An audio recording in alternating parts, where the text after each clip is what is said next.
Welcome to the InfoMullet YouTube channel. If you enjoy this content, please like or share. And if you'd like to support the InfoMullet by becoming a mulleteer, visit us on Patreon. We appreciate your support. Welcome. Today is November 18th, Wednesday. This is Facebook Live Ask Me Anything for the InfoMullet. I am Timothy Clancy, your Chief Mulleteer, and this is Bonky, the Emotional Support Donkey.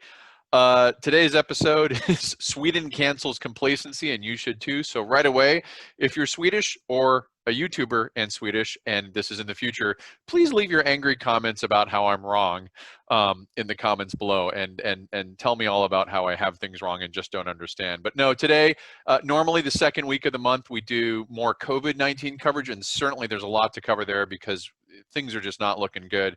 But there still is the presidential election ish going on. There's some concerns with what's going on domestically. There's two international wars that we've been following. So it's going to be a mix today of COVID-19, international affairs, and domestic. We're going to start with COVID-19. If you haven't yet, like, follow, share, and share the video out to your friends. This is going to be something that we have a specific tool we're going over, when it comes to assessing event risk. Obviously, the best choice is not to go, but if you see an event going on or you're invited to an event, there's a tool that can help you assess the risk for your county. This is probably also useful for things like schools and other gatherings that are going to happen over the next, month and a half as we go through this. Then we are going to get into some international affairs, quick update on the Armenia-Azerbaijan conflict, which is now in a ceasefire, as well as the Ethiopian Civil War, and round out with a domestic review on where we're standing with the election, some of the concerns that happened with the national security purge of Trump, and also kind of some just check in with where we're at from the initial forecast. So again, like, follow, share. Quick administrative notes, a couple calendar things. We are actually entering into a collaboration with Science Decoded. There's a mulleteer who runs a page called Science Decoded. They work in a laboratory with COVID-19. They have a lot of technical knowledge, and we're going to start a series of blog articles that go in depth on the COVID-19 vaccines, the distribution concerns, really getting into the details that are above my pay grade from a scientific standpoint. He crunches all the research papers, he does all the analysis, and we're going to have some robust. We're actually looking to get the first article published, which is all about the COVID-19 vaccines from both Pfizer and Moderna. We're going to try and have that coming out, but we should have a few articles in collaboration with Science Decoded.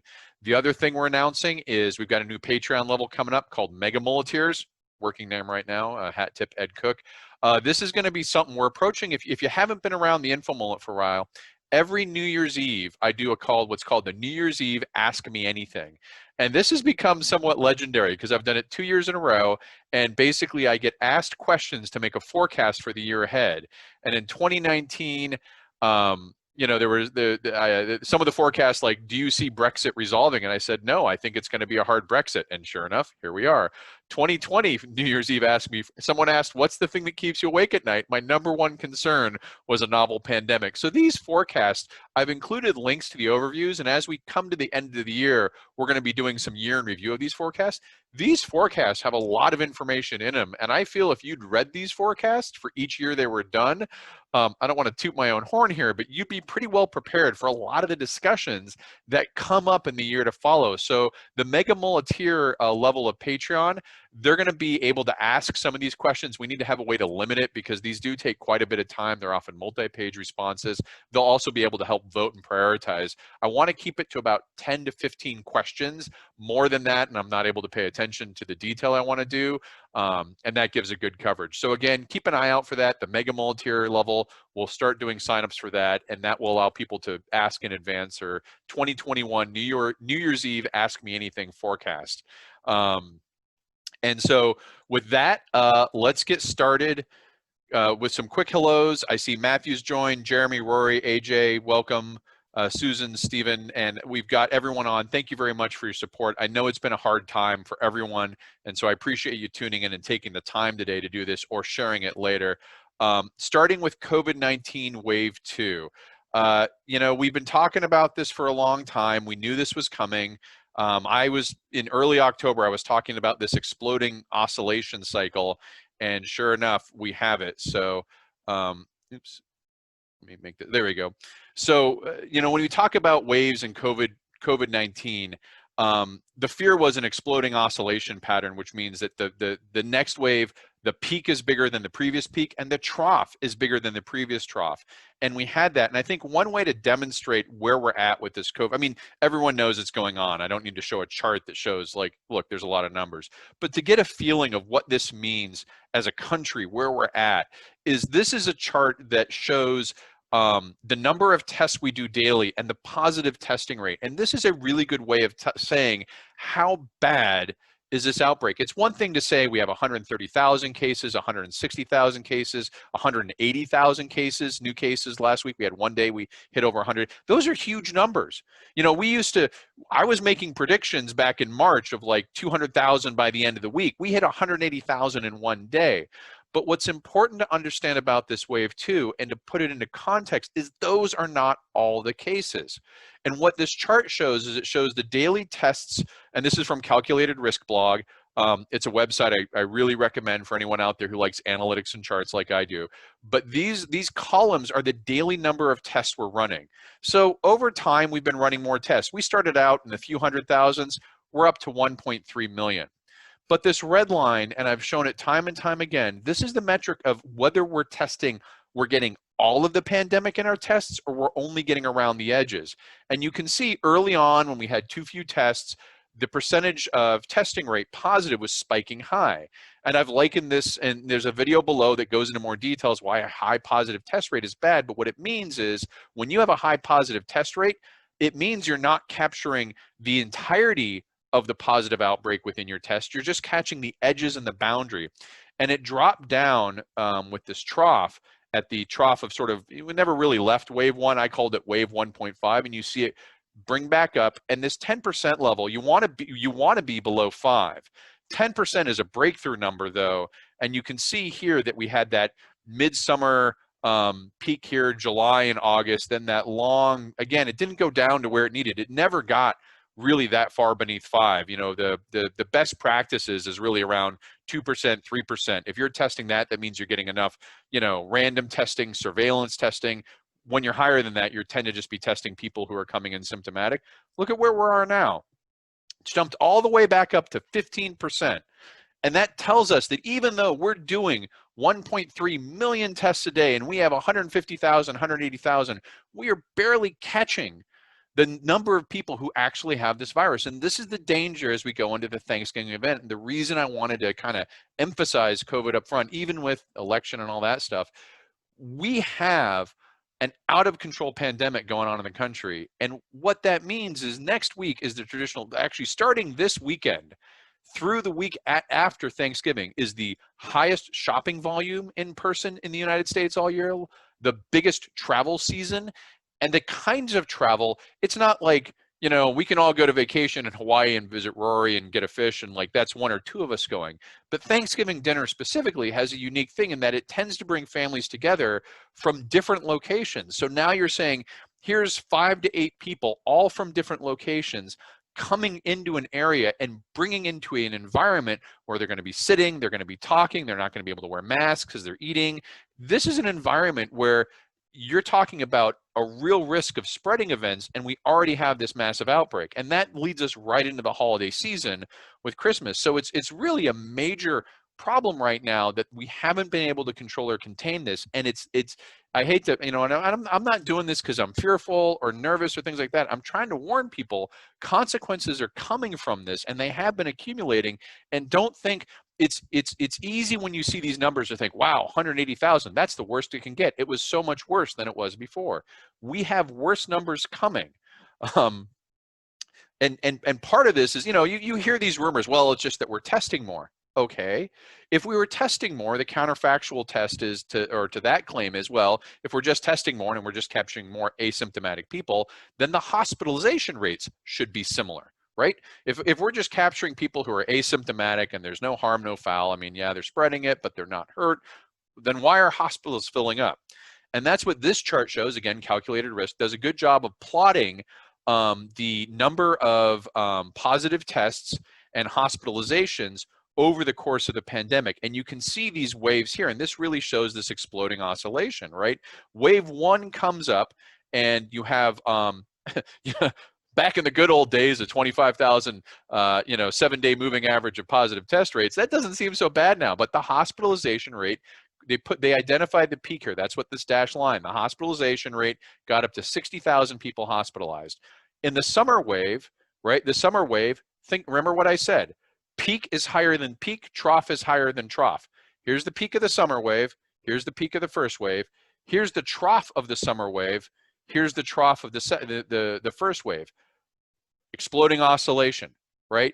And you can see the hospital rate, it goes up and touches that, then drops. And it drops again here in the fall, and then it just shoots up. And now we're in a real, I mean, this you haven't seen this begin to taper off. It's a near vertical slope. And this is an exploding oscillation. Peak here is way higher than the peak here. And I'm telling you, even when this crests, I'm a system dynamicist, right? We live with these behavior modes all the time. Even when this wave crests, because they always do, they crest and they decline. The trough is going to be at a level much higher than the peaks of the previous level. And our hospital rates are also following. So this is not a case of, well, it's just we're testing more. More people are going into the hospital.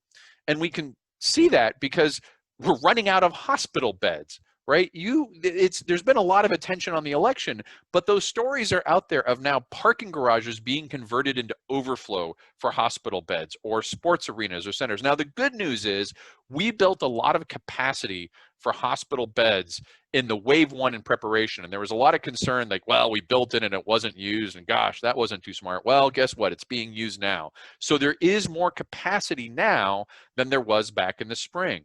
But this is a view of all the states and territories, and this comes from the Department of Health and Human Services. The link is below. It just shows a histogram, which is the number of states or territories and the percentage of inpatient beds used. And you can see it's tilting to the right here. It's clustering over towards the 60% and higher. Most states are in there. A couple states are running out of room. Their hospitalization rates statewide are 80 and 90%. And these are state averages. So when you talk about a locality, El Paso, out of beds, Reno, putting people in a parking garage, specific counties and localities in North Dakota, Wyoming, these places are getting hammered because you don't get to use the capacity of the entire state unless you start moving people around. You only can use the capacity that's there in front of you. And this is one of the problems here, is that we're running out of that room. And so consequences follow. As we rise to these new cases, we increase the hospitalization rate. That is a real consequence. This isn't just asymptomatic. And after hospitalization comes death. And the death rate here, this is the chart I've used several times. It shows the daily deaths and then a 7-day moving average smoothed out. There's a few times we had data dumps where they would put in, and I've marked those, where states would add, very high totals of death that were sort of like revisions. But you can see here, again, much higher peak. In this case, because of the deaths, the peak is higher earlier, and it's not an exploding oscillation in deaths yet, but the risk is it's going to become so. So we've already, the trough of the first wave, the trough of the second wave is already higher than the first. The peak was not as high, and we're accelerating again. Now, this line here, 1,000 deaths a day. And we're kind of, we have that weekend cycle where it's getting down to 500, 600, but we're seeing in the middle of the week now numbers like 1,500, 1,800. This wave, we're going to see in December, we may see 3,000 people dead a day, and that's going to crest this early peak. If we get to that point, and I'm pretty sure we will because of the conditions coming up. It's winter, everyone's inside, the holidays are coming up. But these are the consequences. This is why I'm doing this now. If you can do anything in the next 2 weeks that reduces exposure during this Thanksgiving break, and I'm saying, check your Thanksgiving plans, check who's going to be involved in it, check how you're going out and doing your shopping for Thanksgiving, shop online versus in person. Certainly don't do Black Friday. If anything you can do now, it won't stop this from happening, but it may take the edge off before we go crashing into this really bad circumstance of this wave 2, or some people are calling it wave 3, exploding oscillation that's hitting. Now, the only 2 good rays of news here, well, 3 actually, is 1, the flu season is starting light. The flu season, I'm starting to see reports of flu coming in, and it's looking light right now. That doesn't mean it's going to be light all year, but the nightmare scenario is a high wave 2 COVID-19 intersects with a high flu, and both of those have hospitalization requirements, using the same set of hospitals. And our hospitals are not built to handle a nasty flu outbreak and a nasty COVID outbreak. We're struggling with the COVID right now. So good news one is that the flu outbreak seems a little light, but don't bet on that. Let's hope it stays. The second good news is we are getting better at treating these to keep people from dying. We know a lot more than we did in the spring, and you can see this in the death rates being slightly reduced, but that's only when you get hospitals. Once we run out of hospital beds, your chances are pretty low. And the third good news is the vaccine announcements from both Moderna and Pfizer, which I won't be answering too many technical details on because we're going to do the article from Science Decoded, and they'll have a lot more details in the in that article. But let me go back and just kind of catch up on some questions from this. Ed saying this AMA has more work done than the president or vice president has done COVID-19 in the last week. Yeah, group projects are tough, Ed. You know, the United States were in a COVID-19 group project and we're all sharing the grades. So unfortunately there. Yeah, still there's massive misinformation and denial on social media. You know, these things are, you know, I'm starting to see people take this more seriously because people close to them. There is now no part of the country that hasn't experienced. We're going to go over here in a second of how bad this is in North Central now. So the myths that were out that this doesn't affect rural areas, and I've been fighting these myths for months because they do not make sense. But, you know, rural areas aren't going to be bad, or it's only cities, or it's only democratically controlled places, or Republican controlled, or the temperature is going to get warm, or the temperature is going to get cold, or, you know, all of these things have been disproven. And I know some people are going to hold on literally until the day they die. There are some people who have COVID that are still in denial. They won't wear masks in the ambulance, things like that. But I'm hoping that more and more people are taking this seriously as it gets real in their area. Trisha's asking, do you know what the current estimate of asymptomatic infections is? No idea. I would say several multiples of what we're seeing in positive cases. So if we get, you know, just say baseline, you get 100,000 new cases a day, spitball it. You got 500,000. I mean, it's we're at numbers that are hard to make those estimates about. We are so far outpaced our contact tracing capability that it's not even funny at this point. I'd say it's pretty high is the asymptomatic infection.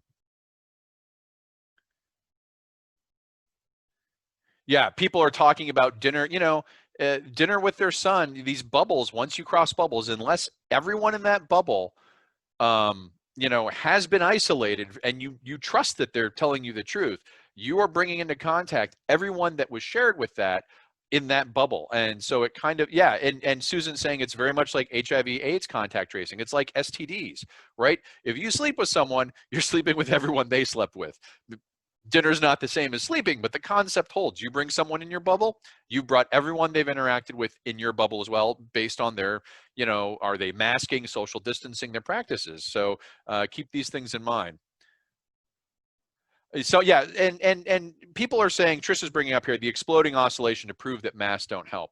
What doesn't help is ignorance, and that's the thing that we got to fight. And I'll show, and Trisha, stay tuned because I'm going to show, you know, I'm going to show the pandemic response of different countries, and you can take that clip and shove it right back at them for about masks not helping. Masks alone aren't enough. I want to be clear, that's a component, but you have masks, social distancing, lockdowns, you have all these tools, and we need to use them in a concerted fashion. Available beds doesn't mean that the hospital near you yeah, Charles is pointing out the ICU bed space isn't distributed evenly. This is good. Yeah, Derek's mentioning families just decided to cancel holidays for this year. Too many registered nurses, security and logistics folks, as well as family members at high risk to be dumb about it. Good call, Derek. So let's pause here, make sure I'm doing this right. So risk assessment, right? I don't know if this will really be applicable to everyone here, but I wanted to bring up a tool for people to and really the White House, if the White House is watching, you might want to pay attention to this next time you have a Rose Garden event or election party. What this is a risk assessment tool that is a pretty neat tool. It takes live data from the US. Hopefully this is coming across, right? It's provided, this is Georgia Tech. It takes live data across the US at the county level, and you can set your event size here. And so you can say, I want to have a 10-person event, and it will redo the chart. And what you do is you hover over any county where you're at. Like, you know, let's see here, Walker, Georgia. This is the risk that someone positive is going to be in your group. So if you have a 10-person event, right, and you're there for, say 15 minutes, 10-person event, the chances are there's a, 10% chance that you're going to have a positive person in your group. But let's say you have, like, you're the White House and you have a, let's see if we can get it in between here. Okay, we'll give them a little bonus. We'll say it's a 100-person election night party in Washington, D.C. You zoom in here, find Maryland. There we go. We're at Baltimore. There we go. District of Columbia, 60% chance on a 100-person event that there's at least one or more people with positive. And you can use this to understand the risk. By the way, all these really dark red places, these are high-risk areas. So when you think about gatherings, the big thing with this, the 6 foot and masking rule, that is a rule for casual contact. That is a rule for in the grocery store. That is a rule for you're walking down the sidewalk. That is a rule for a short-term interaction. The way COVID-19 spreads that we know now is it basically sends droplets out that think a bit about filling the room. The longer you're in a space with more people talking, the more those particulates are going to fill the room. They're going to fill the airspace. They're going to drop onto surfaces. And this is why Thanksgiving, particularly where you're talking a multiple hour family event, is dangerous because people are going to be talking and expressing, if this was just like a 15-minute drop off something and see something, everyone's masked, that's a lot different. But if you're in a living room, even if you're 6 feet apart and you're talking for 3 hours, you got exposed to everyone in that living room. Ventilation is key here. And so with this event, and this is the link to this is below, but this lets you look at event planning. And when I first grabbed this, it wasn't nearly as bad. And so some people may have still decided to do events, but this just shows when it comes to large events and things like that, the risks get, it's kind of not, there's no distinction anymore. It's just red across the board. So you can use this tool for looking at your assessment. It doesn't go any lower than 10 people, but I would use this to evaluate gatherings in your, I get people asking me all the time in chat, like, I've got a gym I'm running, I've got this activity, how do I evaluate it? This is a good tool to help you do just that. And so let me pause here and go back, see if there's any questions. Yep. Hey, Sinead, good to see you. From Ireland. Yeah, your folks are, Europe's not doing great either. But so let's, one of the questions I had was, how is the US doing in comparison to other countries? This comes from Michael Hartwell, who's a muleteer. He asked, is it just that we're getting, the US is getting unfairly blamed for, it's not really as bad. It's sort of like other countries. So what I did is I pulled up some additional charts here. Let me make sure that I've got the right ones here. So this is now a website, Our World in Data, just one of the many coronavirus sites out here. But I wanted to show, this is a rolling 7-day average per million people. So when you're comparing countries, it's very important to do per capita comparisons, either per 100,000 or per million. And this is what I would call the US near neighbors, right? Canada and Mexico, we share borders with them. We share climates. The cultures are a little different. It's the population density. You can argue all those things, but you can clearly see here that even normalized for population, the US for infections is out of the park. Like people will say, well, Canada's not very populated. Well, Mexico's pretty populated. Mexico's a big country. They don't have nearly the number of infections per million that we do. Now, there could be some testing issues, I'll grant that. But it just goes to show that we are not, when people say the US is doing poorly, it's not without reason. Our near neighbors are doing significantly better than we are.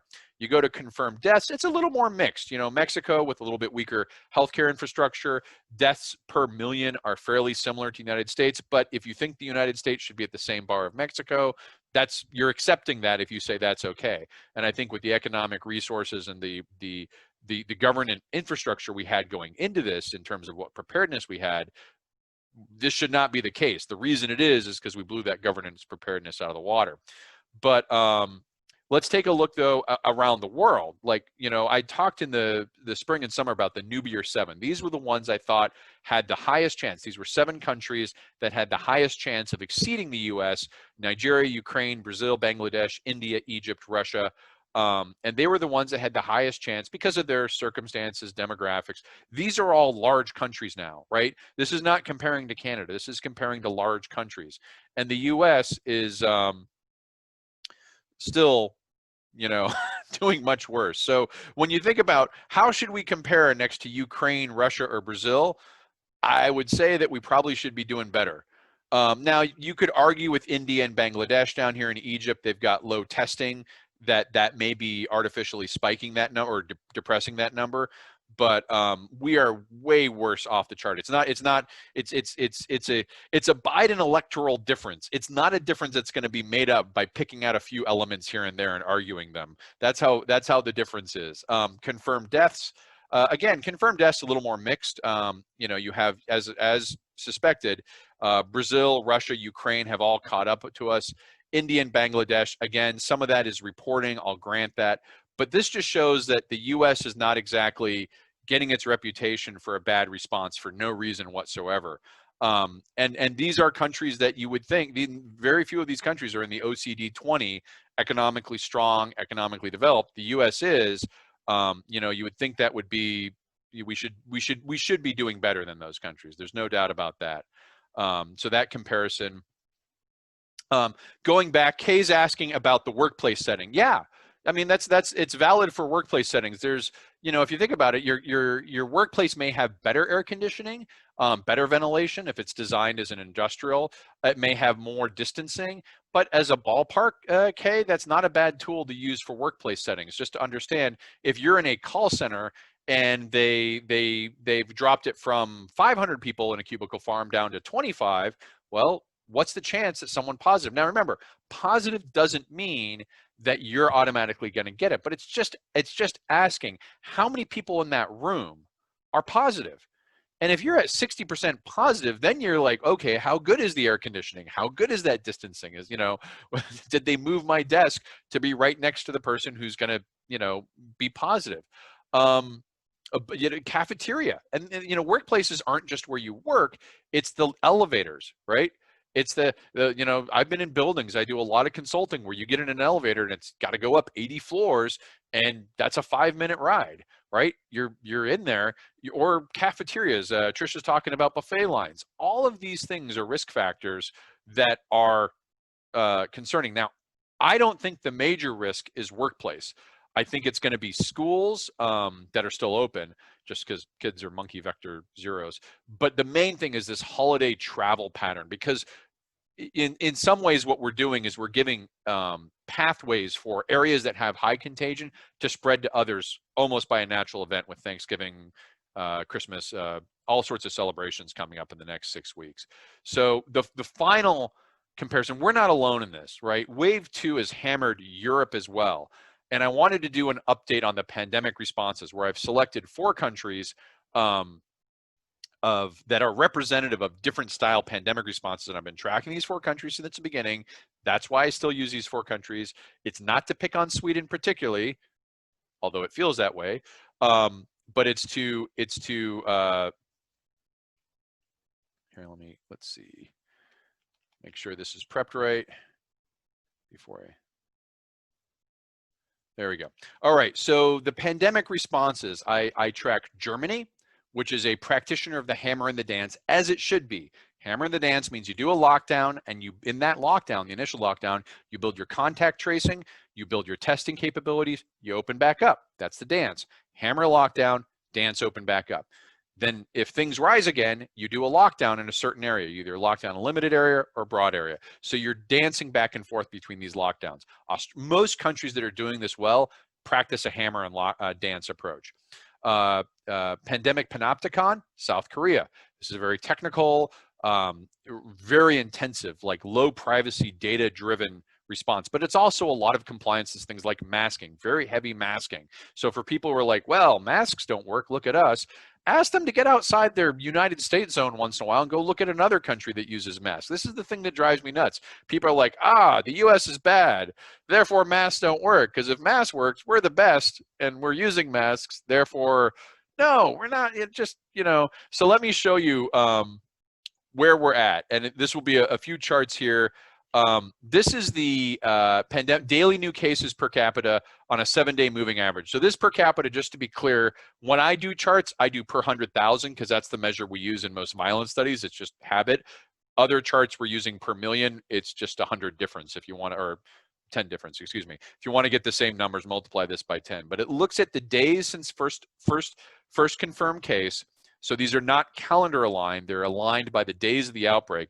It has the 4 countries. Green here is the hammer and dance of Germany. Brown is the pandemic panopticon in South Korea. Red is induced herd immunity / voluntary fire break with Sweden. And blue is thoughts and prayers, the US. Now, dear Swedes, maybe this time you'll listen to me, because it's been a struggle over the last 6 months to help you understand that what you're doing just isn't working.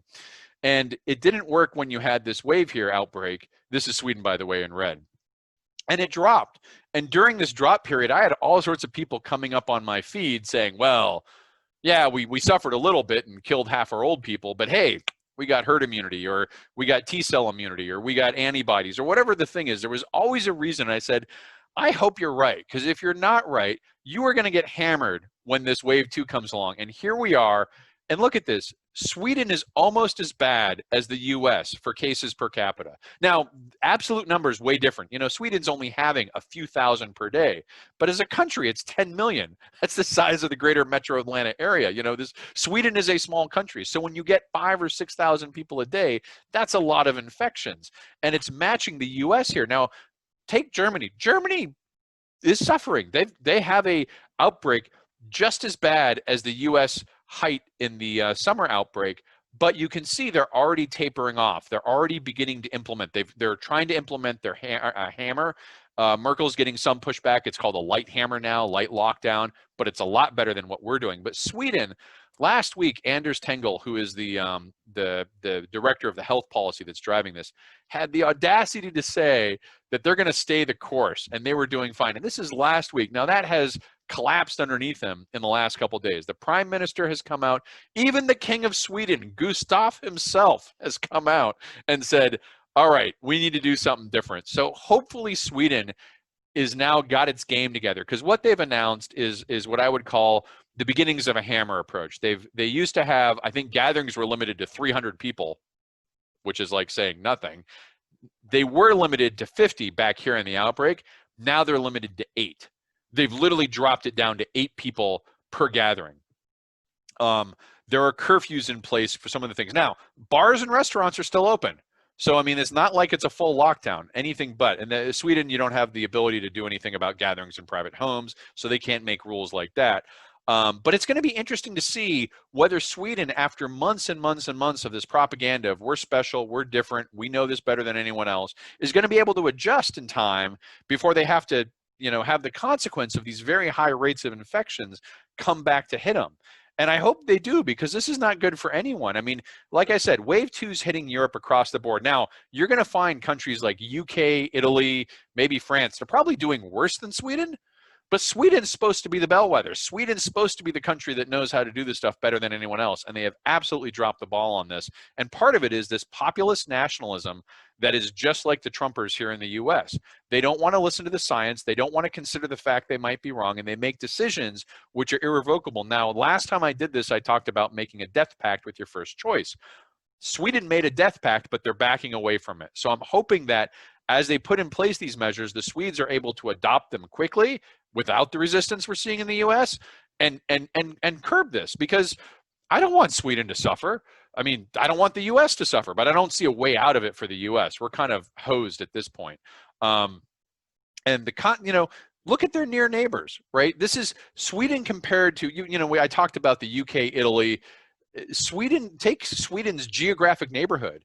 Countries that share borders with them, share population similarities, culture similarities, economic similarities. Italy's a lot different than Sweden, but Finland and Norway, pretty similar. Estonia, Latvia, Lithuania, Denmark. And what this chart does is, I've updated a few times. On the left is deaths per 100,000 people, and this orange is actually population per square kilometer, which is population density. Because one of the arguments of the many arguments. See, the problem with national populists is they just come up with argument after argument that's always wrong.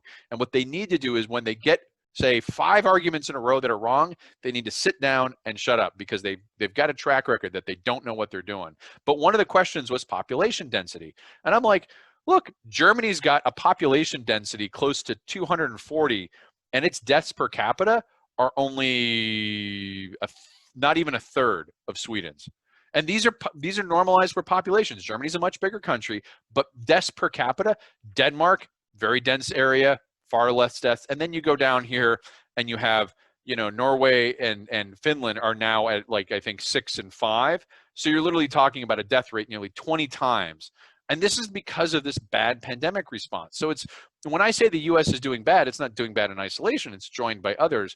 But we need to stop this mythologizing of Sweden as having the great answer, because there are people in the US who are like, oh, we should try the Swedish model because they get to be open. Well, look at what it does. It doesn't work. And this shows when you plot these against those 4 pandemic response.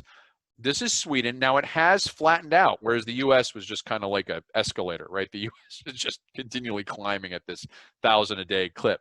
The Swedes did flatten out, but you can see it's clipping back up again. They've got low single digits, double-digit deaths now per day. Even Germany, right?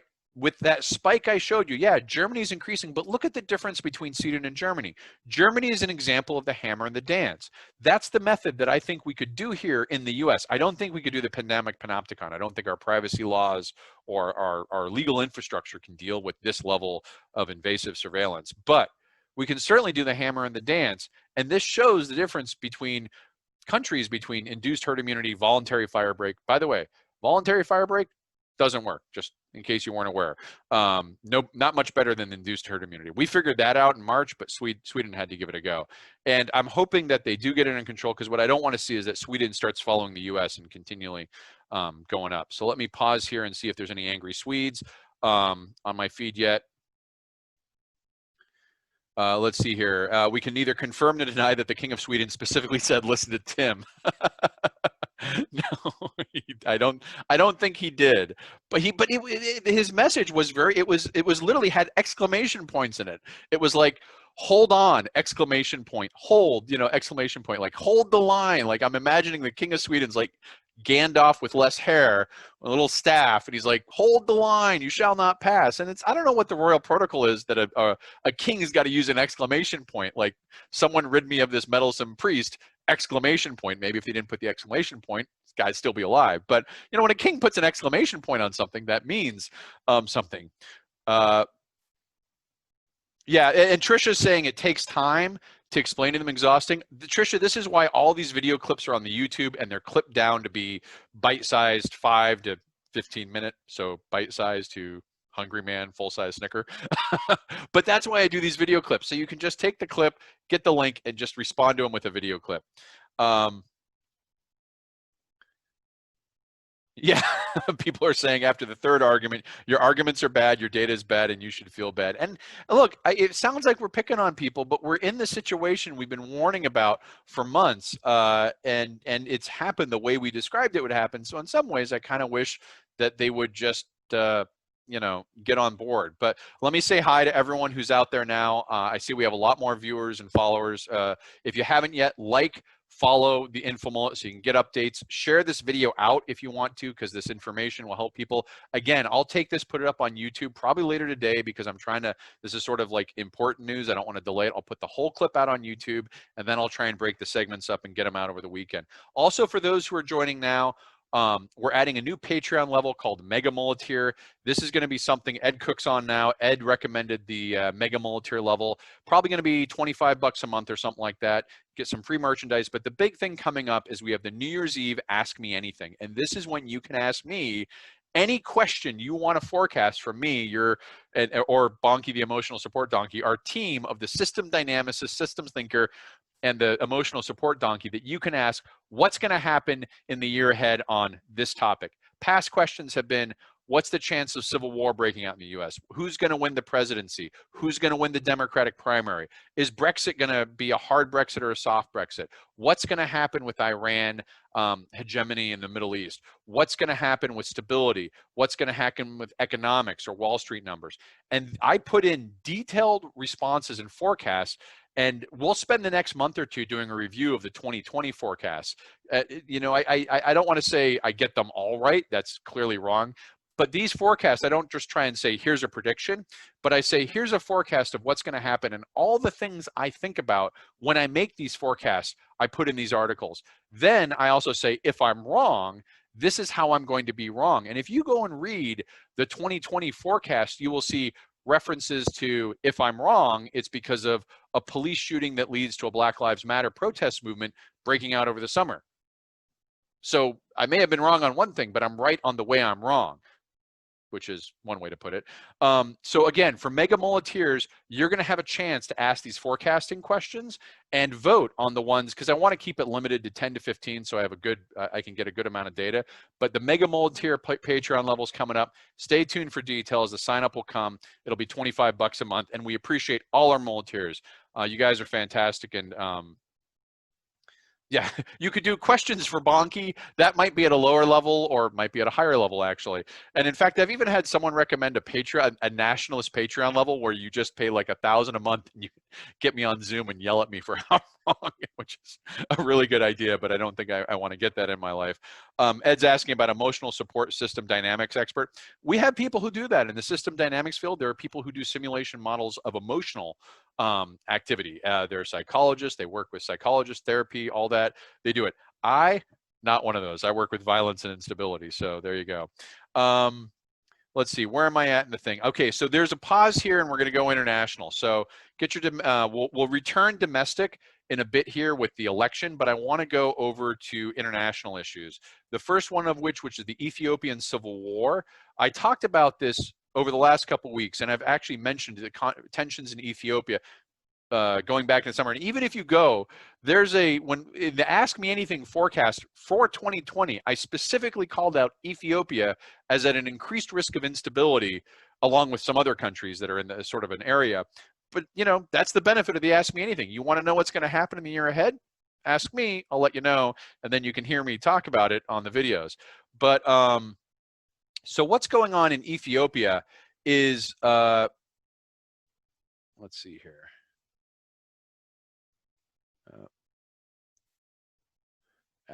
Sorry, I've got the Zoom thing in that. There we go. So over the summer, there was ethnic violence in Ethiopia. Ethiopia as a country has probably 80 different ethnic divisions. The Oromo are in the south part. They are a large ethnic group, traditionally get suppressed. This is not the same. The civil war that has broken out in Ethiopia is actually in the north, and what it involves for context. So people recognize, here's the Red Sea. We're in what's called the Horn of Africa. You got Djibouti, Somali, Eritrea, Sudan. We're south of Egypt, west of Yemen, north of Mozambique and those areas, Kenya. So Ethiopia here, the Tigray region in the north is the area of Ethiopia. It's a minority group. It doesn't have a lot of people, but it was in charge of Ethiopia. They were the predominant ruling power for a long time. And they actually had, Sudan nearby had a dictator, al-Bashir. Al-Bashir had good relations with the Tigray. They had these agreements in power. They lost power last year in 2019. They lost the power. And they lost it to Prime Minister Abiy Ahmed, who is Oromo. So again, the Prime Minister is now of this majority ethnic group that has been out of power for a long time. And this goes back to a long-standing conflict that goes back in the 70s with communist groups and stuff like that. The Tigray lost power. And whenever you have a group that's used to power lose power, it gets very dangerous very fast. And what happened is they were invited into a power sharing agreement. And instead, what Tigray did is they held their own autonomous election. They held it wasn't really autonomous. It wasn't like it was separate, but they were trying to vote a parliament for their region. And because of COVID-19, Ethiopia has delayed elections across the board. They've said you can't hold elections, which is a controversial move. I'll grant them that. Tigray went ahead and held the elections anyway and said, we're not going to listen to you. This is our ruling parliament. The Ethiopian federal government refused to recognize that parliament. And you have a situation somewhat similar to Spain, where you have Catalonia and areas like that creating autonomous regions and creating sort of separatist groups. The difference is that Tigray, for a long time was the bedrock of the military forces of Ethiopia. So even though we think of autonomous regions, we think of like poorly armed non-state actor indigenous groups, that's not the case here. The Ethiopian armed forces is about 350,000. The Tigrayan armed forces is 250,000. Now that's special forces, paramilitary police, and a large group of reserves.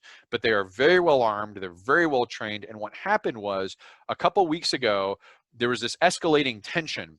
And Tigray, you know, whether you want to call it a preemptive attack with justification or just a preemptive attack, Tigray said they were worried about being attacked by the Ethiopian government. They attacked federal military bases in the Tigray region and took even more armaments, and some federal soldiers defected to the Tigray side. So now you have a civil war. And what's happened in the last 2 weeks, right through the US election, is this has gotten more fierce as the Ethiopian federal forces have begun doing airstrikes into the Tigray region. You can see where these airstrikes are in this northern area here. Mekelle is sort of the capital city, the main city of Tigray. And you can see there's about 8,000 or 5,000 to 8,000 refugees have fled into Sudan. There's heavy fighting. There's been rumors of brutal ethnic cleansing. You know, a couple hundred people getting shot or killed. And what's happened is this conflict is expanding. So, brief history of the region, if you're not familiar. Ethiopia has a northern neighbor called Eritrea, and Eritrea used to be part of Ethiopia as a combined country. Going back to, I think it was 1993, there was an independence war where Eritrea split off from Ethiopia. Now, Ethiopia, as a standalone kingdom, has a legacy going back thousands of years. It has a continuous sort of monarchical with different rulers and whatnot, dynasties, so to speak, but it's had a long-standing presence. Eritrea splits off in 1993, and that tension, that independence movement was against the Tigrayan people. So you think about there's a border shared here on the north between Eritrea and Tigray, and the Eritreans don't trust the Tigrayans don't trust the Eritreans. There were rumors that when the civil war started, Eritrea was beginning to mobilize military to support Ethiopia in intervening in Tigray. This led to the launch of ballistic missiles into Eritrea, the capital city of Amsara. The ballistic missiles hit in that capital city and caused casualties. So, I mean, when I say that Tigrayan is a well-armed group, this isn't like guys running around in Toyota pickups and Hiluxes and things like that with machine guns. They got their hands on ballistic missiles and they know how to fire them. So this this attack was done, in theory, the Tigrayans said we did it because we thought they were mobilizing their military. Others think they're trying to draw Eritrea in and create a broader conflict. And you have Sudan over here, also is very tense. Now, Ethiopia was already in a tense environment with Egypt and Sudan anyways, because if you look at this geography here, this Lake Tana, if you follow this river down here, as it circles around, it's called the Blue Nile. And this is the headwaters of the Nile. It goes all the way up here into the Nile, and this goes through Sudan into Egypt and is the lifeblood.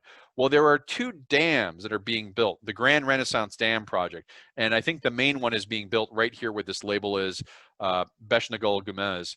And so there's already political tensions that this dam is being used to stop the waters at the headwind and fill in reservoirs, and it's going to parch the deserts that need the Nile to survive. So Sudan and Egypt have been negotiating with Ethiopia, and this exacerbates this current situation. Now, I don't think Sudan and Egypt are going to intervene militarily. But they may put in place sort of additional asks in the negotiations about this Tigrayan conflict. The African Union, of which they're both part of, is sort of involved diplomatically, but so far, no external parties, at least as of today, have intervened that we know of officially, other than the Ethiopian federal government and the Tigrayan federal government. Now, the Ethiopian government has moved in and is sort of capturing cities one by one, but again, this is a very well-armed, well-trained Tigrayan military. As they fall back, they may be able to consolidate their positions and move into a much more protracted conflict, something like you might see in the East Ukraine conflict that has gone on for 5 or 6 years now. So that's what's going on in Ethiopia. That civil war broke out literally as I was doing the post-election day analysis. Does someone have, I see here, a detailed Canadian politics question. Is that for the New Year's Eve? Ask me anything. Okay, yeah, you can do a detailed Canadian politics question for New Year's Eve if you are a mega-mulleteer, or you find a mega-mulleteer who wants to sponsor your question. animation of Spaceball 1 transforming into a mega mullet. That'd be good. So the other conflict we were tracking that has come to a bit of a resolution, and I wanted to touch on before getting into the politics of the U.S. presidential politics, is the Armenia-Azerbaijan conflict. And just as a reminder, this one, at the base of this conflict is these two countries were created sort of after they formed as an independence movement, after the Ottoman Empire was collapsing. They were independent but squabbling. The Soviet Union came in, took them both over, turned them into republics of the Soviet Union. Then Stalin, as part of his program to create, sort of balancing forces, he picked regions in each one. In Armenia, it was Netashkevan, and in Azerbaijan, it's called Artashk. And these were autonomous regions within the larger republics that were sort of ethnographic enclaves. Fast forward through the Soviet Union, end of the Soviet Union, late 80s, 90s, there's tensions arise with this Republic of Artashk inside the Azerbaijan Republic, and a war breaks out between Armenia and Azerbaijan. The Republic of Artashk is basically solidified as an independent republic. It's not recognized by anyone, but it's generally backed by Armenia. There was another war. There's been conflicts probably every 8 to 10 years or some little spat. But this summer, things really kicked off as part of the regional conflicts we've been describing between Turkey and Russia. And Turkey and Russia, Turkey borders Armenia, Russia borders both of them. They play a power broker thing, and Turkey backed Azerbaijan and Russia backed Armenia. War broke out and both sides went at it. And this is probably the best, if you want to know what conventional warfare looks like in the 21st century at this point, like what it looks when you're not dealing with indigenous fighters, this is the war to watch. Azerbaijan has a very sophisticated drone air force that ties into high precision artillery. And that's very different. We're used to thinking of wars like tanks and trucks and helicopters and planes. No. Drones and artillery. The drones can monitor overhead for hours and hours at a time. They can call in the artillery strikes. They have their own capabilities and munitions. The Armenian military was getting hammered. And I had predicted for a while that they would probably have to end up surrendering the Republic of Artashk. And what happened here is, if I can share this, it's kind of a detailed map here. So to back out a little bit, here's the overall region I just talked about: Armenia, Azerbaijan, and here's the Republic of Artashk and this Nakhchivan autonomous region. If you look, this is the area of conflict. And just to zoom in here on this, in here, this light blue area was where Armenian forces had basically invaded the Republic of Artashk, taken control, done it. And there's two main cities here. You have, I want to pronounce it Shusha and Stepanakert, but my Armenian friends will tell me how I got that wrong. These are the two main cities. Shusha is the cultural center of this area. It has very significant meaning to the Azerbaijans. They lost it. And Stepanakert is the capital of the republic. And what happened is the Azerbaijan forces were able to push back the Armenian forces and basically move in and capture Shusha. Now, Shusha is on a plateau or a high hilly area, only 8 kilometers away from the capital. So you've got now a base from which that artillery I'm talking about, you can place your artillery there, you can send your drones over the capital, and it creates basically a checkmate position. So I called this when it happened on the thing, I said, this is it, it's over. And within a day, Armenia had signed a ceasefire.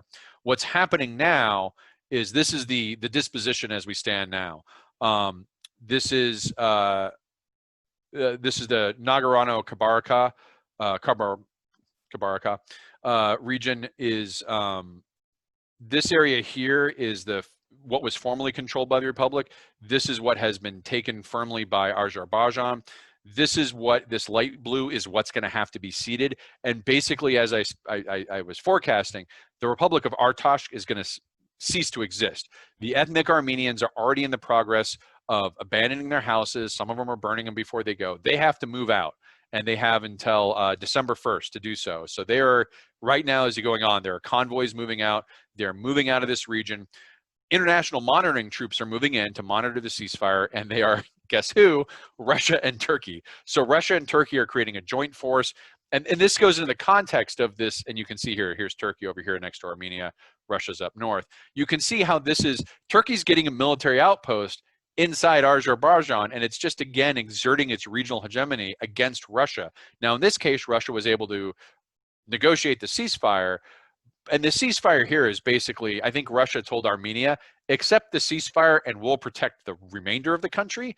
Don't accept the ceasefire and we can't guarantee your integrity. Because think of, Armenia's got all this land to lose. They're not going to want to lose it over this Republic of Artsakh. Now, I'm saying that on behalf of Armenians, probably not fair because they may disagree with me.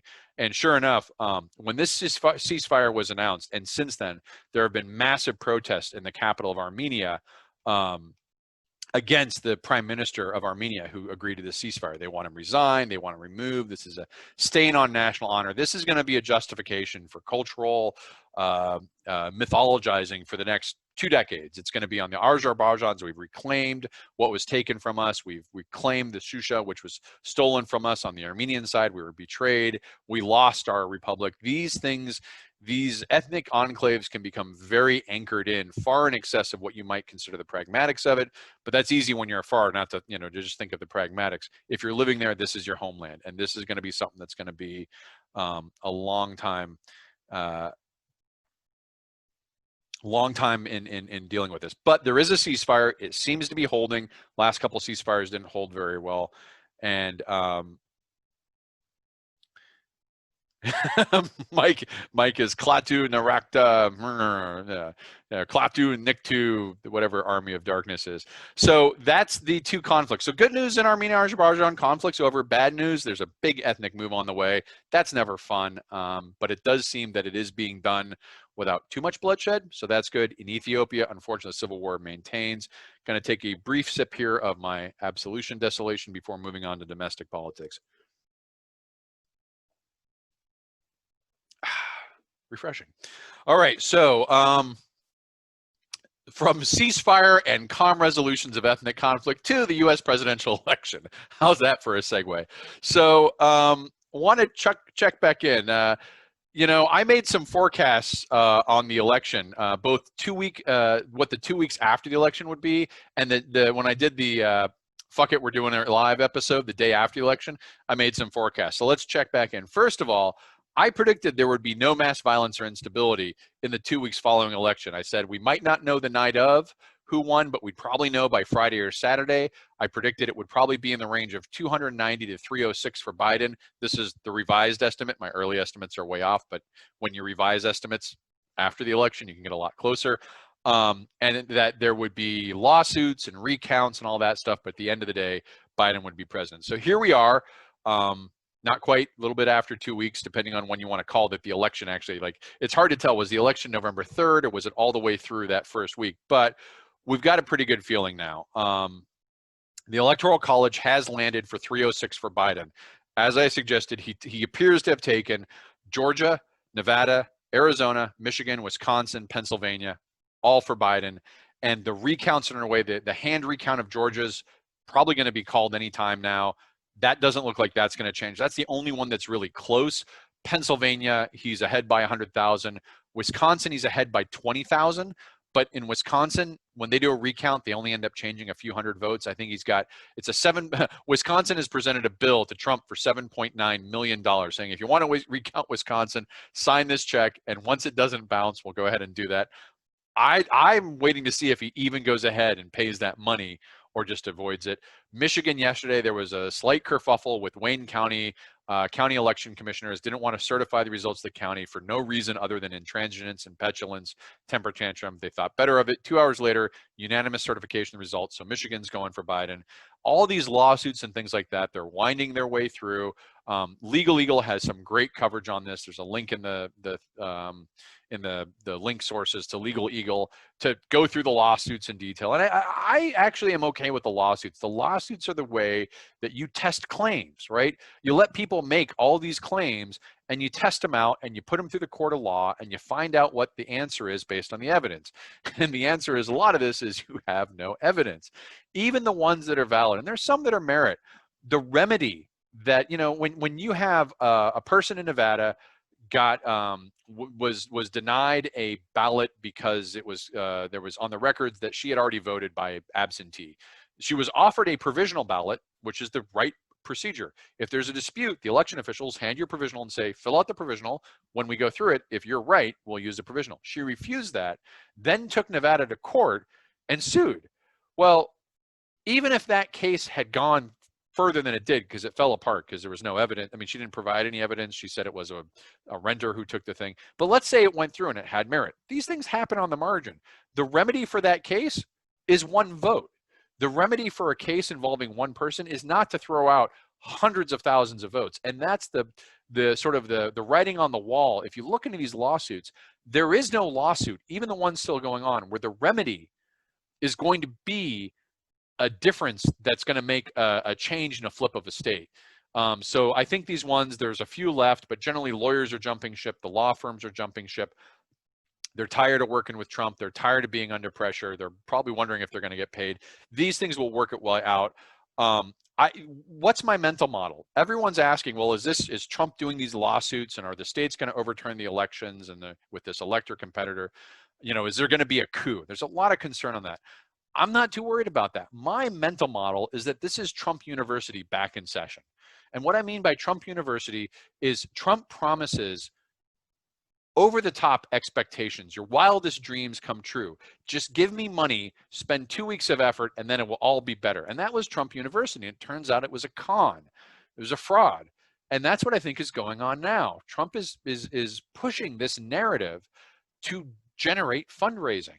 And there's links in the thing that show how this fundraising occurs. Some of the things that people are donating to that are titled recount effort by law can't go to recounts. You're basically giving money for recounts for something that by law cannot go to a recount activity. What it can go to is paying down campaign debts or future campaigning activity. Now, some donations are going to areas where maybe it's 60% can go to the recount, but it's still within the control of the campaign. And I think what's going on is not some effort to steal the election. You know, the delays of transition are concerning. That's not a good move. But when it comes to who's going to be president, Biden's going to be president. I'm saying it right now. And Trump knows it. He's admitted it in a press conference. He tweeted it by accident Sunday morning. But he's maintaining this so he can generate fundraising so he gets to pay down his campaign debts and build a little bit of a war chest. Now, I mentioned the transition is being blocked. That has serious consequences. One of my frustrations is I'll yield. Hey, let the lawsuits go. Let the recounts go. But start the transition process. And this is federal law. There's a law about when transitions start and when they have to go through, and it's not based on any one politician's determination here. It shouldn't be based on, well, is the politician conceded yet? That's ludicrous. We're a republic. We don't rely on politicians to do things. We do things according to the Constitution. And in this case, a transition is not the determinant. You know, when you begin transition assistance, that doesn't say who won. The Electoral College will do that. What it does is say, if it's close, we treat it like both are going to be president, and we make sure they're both prepared to execute the duties of the office, especially when it comes to national security from day one, which means that they needed to have started 2 weeks ago in this, because, you know, you hear about intelligence briefings and getting national security clearances, and people tend to think, well, Biden and Vice President Kamala Harris, Vice President-elect Kamala Harris, and President-elect Biden, they're thinking like a few people. I've worked on one of these transitions before. There are literally 1,800 positions you need to fill, several hundred of which, and these are political appointees, several hundred of which are related to national security. And then there's entire teams and staffs that are not political appointees that are part of national security apparatus that you need to get classification coverage for. You need to start organizing. They need to understand the issues, the problems. And it's in this situation, it's not just national security. It's also the COVID-19 response. You know, we've got this pandemic going on. I just spent the first half of the video doing that.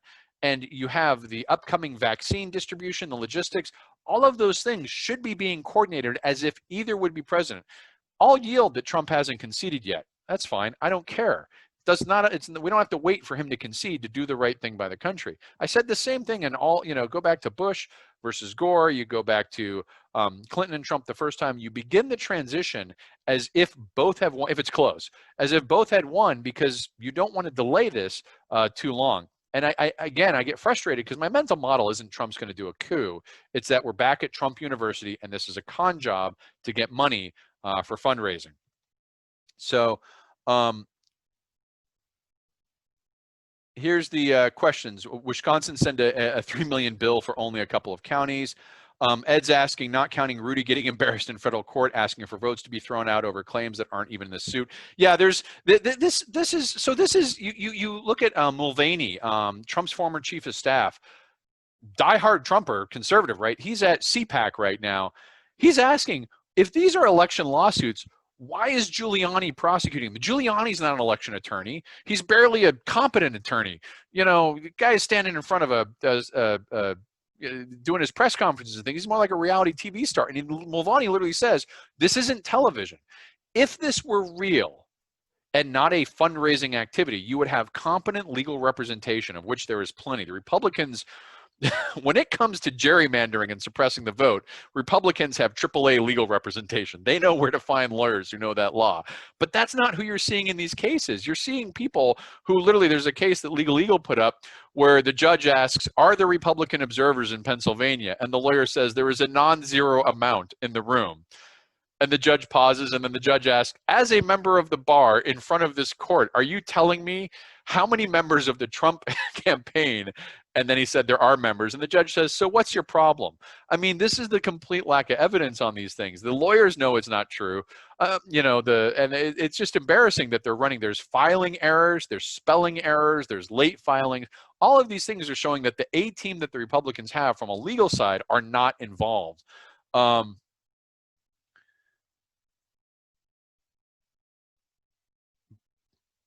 Doesn't GSA provide transition funding to candidates prior to election? Mitt Romney even had an office and resources provided by the. So Rory's asking about the GSA transition. So quick segue into presidential transition.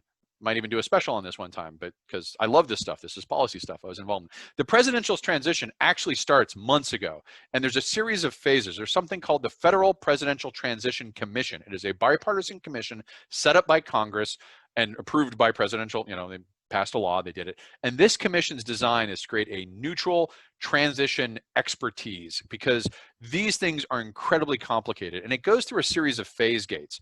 And the phase gates include everything from, getting Secret Service protection to initial support and things like that.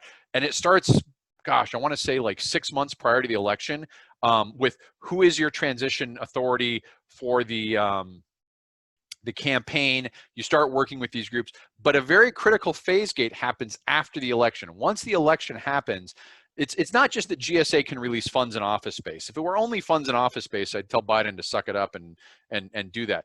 But it's the ability to legally talk with agency civil servants. And I'm not talking to the political appointees. There's the expert agency staff in every single federal agency. Normally what happens when the GSA clicks that button, Biden's people are allowed to say, hey, you're putting a budget together for fiscal year 2022, and it's got to be submitted in February. We get sworn in January 21st, 22nd. We'd like to talk to you about that budget because we need to know what you're planning. Or Health and Human Services, you're doing these vaccines. How are you distributing it? What does the states need? That ground level communication between agency civil servants and an outside party, it's got to be coordinated with that GSA approval to keep it legal. By the GSA not ascertaining even if they don't assert the results, but just give them the head nod, go ahead. You can't legally talk with the people you need to be talking to understand what's going on in all of these federal agencies and departments.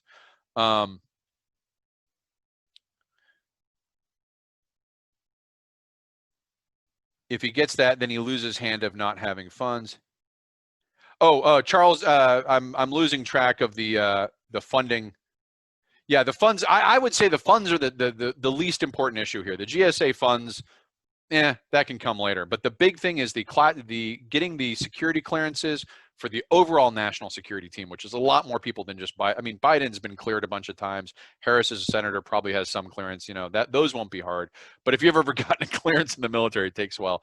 Charles is asking, I worked on a transition team on the very tail end of a transition. So, I mean, low end. When Obama took over from Bush, we had a engagement with the U.S. Army Chief of Staff, and we got called in to help with enterprise task force that was looking at, it's called ARFRGen. It's how regimental combat brigade teams go over and deploy to Iraq and Afghanistan, how they come back. It's a big process, so we're going in and helping with that. But we were assigned to the chief of staff, and part of that was assisting with the transition of the Army secretary, who is Peter somebody at the time. His name begins with a P. And this is the important thing that I'll get into with the firings. Usually in national security, you have a continuity clause or continuity practice, probably not clause, practice, where you keep people in place for continuity so that the person coming in can pick up. And in this case, the Army secretary was a holdover from the Bush administration who sat on behalf of the Obama administration in this. So the seat was occupied by someone who had expertise, and he kept the seat warm. You hear the phrase, keep the seat warm. Anyways, our job was largely related to ARFAGEN and stuff like that, but we got to come in. The first day I started that job, my first day at the Pentagon was actually the inauguration day. So it was funny because the DC Metro, I was on one side of the station by myself, and the other side of the station is like this wall of people, and they're all crammed in these subways, all running to get the inauguration. I'm going the other way in the Blue Line, and so I'm heading towards the Pentagon in Arlington. So I had an easy transit that day. But yeah, these transitions involve thousands and thousands of people. I can put a document up on the link of what the overview is. The overview document of this, I think, is 1,500 pages. These are very complex things, and it's because you've got a big federal government and a lot of stuff going on. But so little divergence there. Last domestic thing that ties into this transition, remember I said, usually in national security, you have a continuity practice where you keep in place the national security political appointees, and we're talking Secretary of State, Secretary of the Services, Director, of the CIA, all of these individuals, you keep in place because you want to make sure that someone's watching the store. And what caused concern a week ago, I think Monday, is there was a purge that happened in the Department of Defense, and there's been a lot of speculation about this purge, and I wanted to add my 2 cents. I don't have any specific knowledge on this. I only have awareness of sort of how things work and what smells right and what doesn't smell right. So what happened is, in a series of days, the Secretary of Defense, Esper, was fired by tweet, of course, because that's what 2020 is. His chief of staff resigned, which is, if your secretary goes, your chief of staff goes. That's not all that common. But then a gentleman named Anders, who is the undersecretary of policy, got canned. And what happened is Trump filled these spots with sort of Trump loyalists, and some of them have special forces background.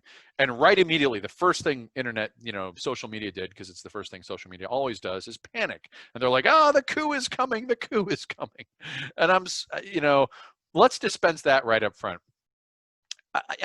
For anyone watching from the FBI or NSA, I am not planning an insurgency against the current United States government at this time. So, what I'm about to say is just, let's say, hypothetical scenarios. If I were to advise someone on who you want to get on your side for a coup from the military, it's not OSD policy.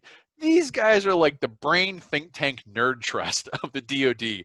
They're people like me, perhaps with a haircut, maybe wearing a suit, but they're thinking strategy, they're thinking policy, they're trying to think over the horizon, they're looking at the global posture and our relationship with countries.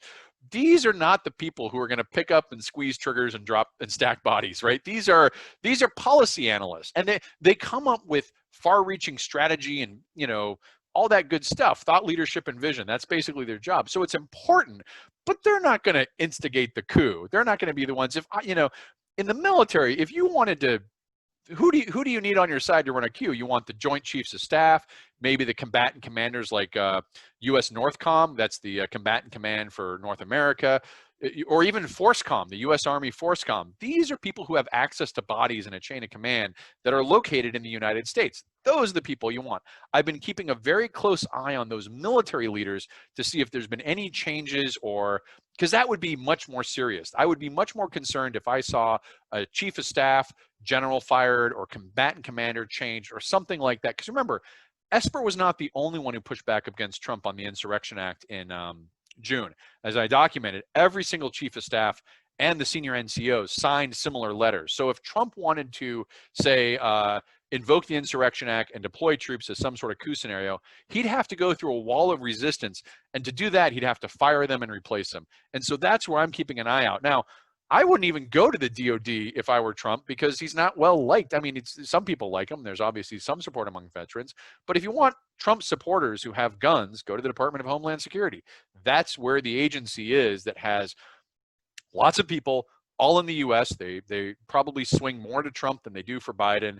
But even so, the DHS is not nearly big enough. You saw this in Portland over the summer, where DHS deployed basically the entirety of its special forces complement, pulling in from marshals and border patrol and all these different groups, hostage answer, and it stretched their capability to deploy a few hundred people for a sustained period in one city. Now, you may say, well, they have thousands of troops. Yeah, but you'd have to pull them off the border. You'd have to pull them in. And it's just, I don't see coup in the cards. I hate to burst the bubble of the doomsayers who are living for the worst case scenario. I don't see it. If I see something change, I'll be sure to let you know as I'm heading across the border. I'm just kidding. I'll let you know in advance. I'm not going anywhere. But so what are the other scenarios? What is the likely cause of this? Okay, there's petulance, right? Maybe he just wants to tweak somebody that has irritated him. He's going to fire him because he's thinking that Esper is going to get less speech opportunities if he has fired on his resume on LinkedIn rather than resigned. Maybe that's plausible, certainly within the realm of possibility. Maybe it's temper tantrum. That's one thing, but that's not very fun. That's kind of like, okay, that's Trump. But there's three other theories that have come out, one of which I think is the most likely. So one theory has to do with a military strike abroad. And there's two targets I've heard discussed. One is a strike on Hezbollah in Lebanon, and the other is a strike in Iran. These are all being discussed in the news with the Iranian nuclear sites, that either Trump wanted to directly strike them or allow Israel to strike and then provide protection for Israel. Let's go through that one first. That one has been reported that there was active conversations where Trump was asking, can I do this? Because it's in amidst all this domestic uncertainty, as I've been saying all along, the world continues to move, and Iran, after Trump stomped on the treaty with Iran, I'm in an interesting place. I'm not a fan of the nuclear deal with Iran as Obama put it in place. So I didn't like it. But the way in which it was removed and nothing was put in place after it left this vacuum that Iran has now began testing it over years, where they've been incrementally ratcheting up to see what they can get away with, and they're now stockpiling more nuclear materials, far less than they had before, but a lot more they had than when we got rid of the treaty. And so there's talk about a nuclear or strike on their nuclear facilities. Trump was talked down, and the people who are going to talk him down are going to be Esper, and policy is going to have it. But really, it's again the Joint Chiefs of Staff, the combatant commanders. You don't need to fire policy to do that. So that's still, I think that's less likely. The two ones that are leading contenders is the UAE, United Arab Emirates, had, when they did the Abraham Accords in a couple months ago, Jared Kushner's over there in the Middle East trying to negotiate some sort of permanent normalization ties with Israel. UAE comes out, says they're going to normalize ties with Israel. Part of that deal is a $23 billion weapons sale from the US to the UAE. And of course, first thing you always say is follow the money. This is the money, right? This is the theory where the money lines up with the actions. And that weapons deal is exactly who you would need approval from, the Secretary of Defense and somebody in policy. Because policy is the group that would say, USD ATNL, Acquisitions, Technology, and Logistics, those are the folks who would coordinate the weapons sale. But it's the policy, OSD policy is the group that would say, we do not want to sell weapons to UAE because we fear them proliferating out from there, or they may be a future competitor. We don't trust them, or if we do that, we lose credibility with this ally over here. They are exactly the kind of people who do that kind of mental analysis math and would say, no, we're going to block the sale of weapons to UAE. And in fact, the day or two after Esper and this other gentleman get fired, Anders get fired and replaced, Trump announces the $23 billion weapon sales to the UAE. So follow the money. That's one theory.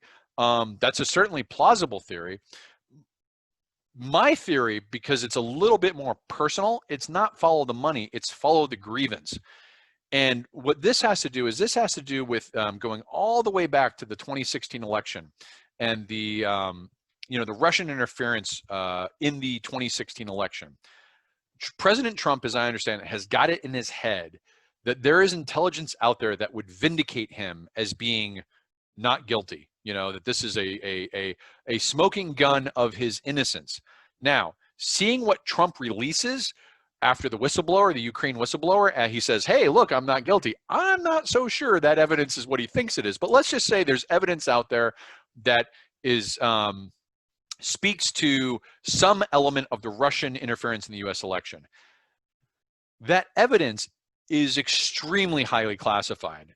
Both the CIA Director Haspel and the Secretary of Defense Esper have come out against declassifying that evidence because it would risk the means and methods of which it was meant to obtain it. Now, I have no idea what this is, but you can kind of imagine if you have direct evidence of like that, you may be talking about an agent highly placed in sensitive areas. You may be talking about a backdoor in their computer systems where you can literally go in and watch. I kind of speculated when the hacks happened that one reason we knew it was Russia hacking is because we were watching them report doing it from within inside their own systems. You know, these are types of intelligence that you don't want to just surrender to make a point.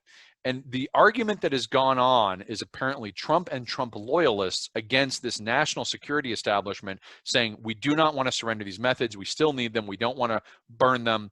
And it comes to a head. And if this theory is right, he doesn't even, he can't just get away with firing Esper. He's also got to take out CIA Director Haspel. And that's why there's kind of like a Twitter watch on Haspel to see if she gets fired by tweet. She's the CIA director. She would have to agree to this as well. And she's been pushing back very hard. And again, this is something when it comes to declassification of intelligence, means, methods, there's obviously a USDI, a specific undersecretary of the Department of Defense in charge of intelligence. But again, policy is the think tank. Policy would play a role here.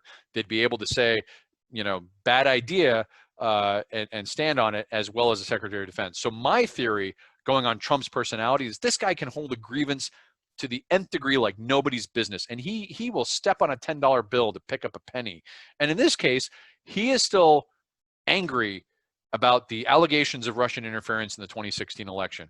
And he still thinks that if he can produce some evidence, he will be redeemed. I don't know why he cares. His supporters don't believe it. So the people he looks to don't believe it anyway. The people who do believe it aren't going to be convinced by anything this guy produces. So it's kind of like, I'm not sure, but it does fit in Trump's personality and sort of paradigm to do something like that. And to be able to do it, he'd have to fire some people who are standing in his way. So that's my theory. But this is, you know, all of these things could be partially true. It could be part petulance. They're blocking the arms deal and they're standing in the way of declassification. It doesn't have to be one for one, but it's that's my theory anyway. So I don't, you know, this purge of the national security, it's not good, especially with the block of the transition, but I don't think it's a leading signal for a coup or any, I mean, I want to get to something like, you know, it's never World War III and it's never a coup. Let's put that out there. But some final comments here. Mike Morrison and Jay talking about crayons, the National Strategic Stockpile of crayon. You know, it's always green. He's got to talk to those planners and get more green. Maybe Ben Carson is hiding a military unit under the grain in the pyramids. I don't think Ben Carson's doing well. He's symptomatic and sick. By the way, in all this, there was another COVID outbreak at the White House. Ben Carson's positive and symptomatic. Yeah. Mike Morrison, always follow the money. Grievance can be soothed by more money or things money can provide. That's good. So money, this is why, and my mental model with Trump's lawsuits, follow the money. He's fundraising on it. He's making money on it. That money goes in his pocket. Why is he purging the national security? Follow the money. He wants to get in a weapons deal with UAE, who can certainly make good on anything he needs down the road through any of a number of systems.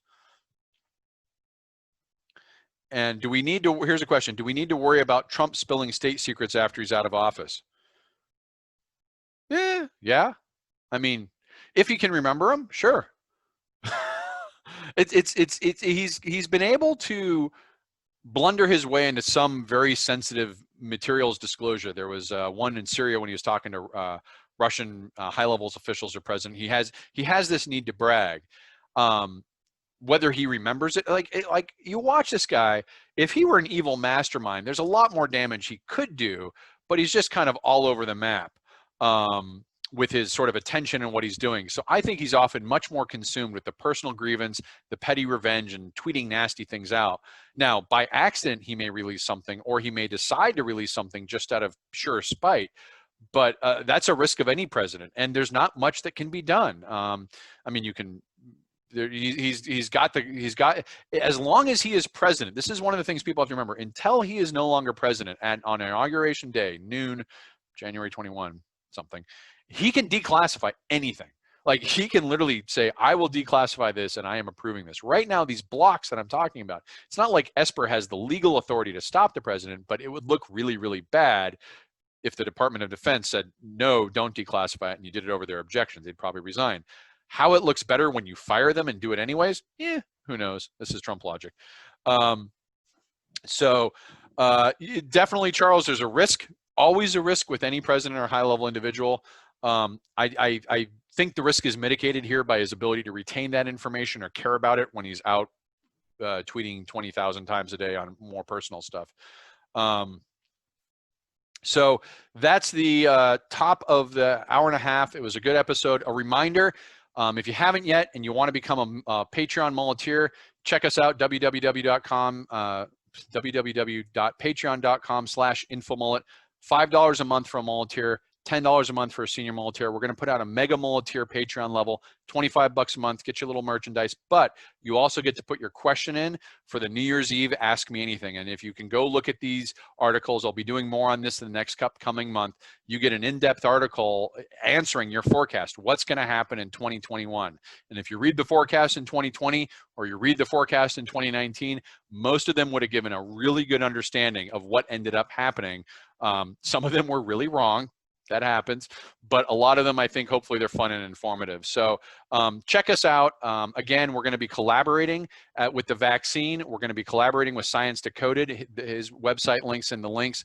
We're going to be getting articles from him to put on the Info Mullet, talking more about the science behind the vaccines, the logistics, the rollout, and all that. So thanks everyone who watched today. I'll go ahead and put this up tonight.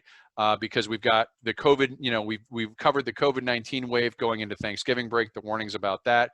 We touched on the international affairs, and then we ended with the domestic policies. So I'll go ahead and put that on tonight, and then the links will come out somewhere.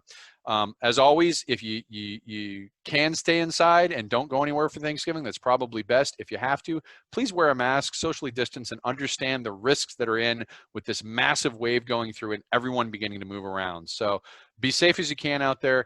If I don't hear from you, have a great Thanksgiving, however you do it, and take care. Bye-bye. Thanks for watching the video. Hope you enjoyed it. If you'd like to follow the Info Mullet, visit us on Facebook or Twitter. And if you'd like notifications when we post new video content, click on the red subscribe button below the video.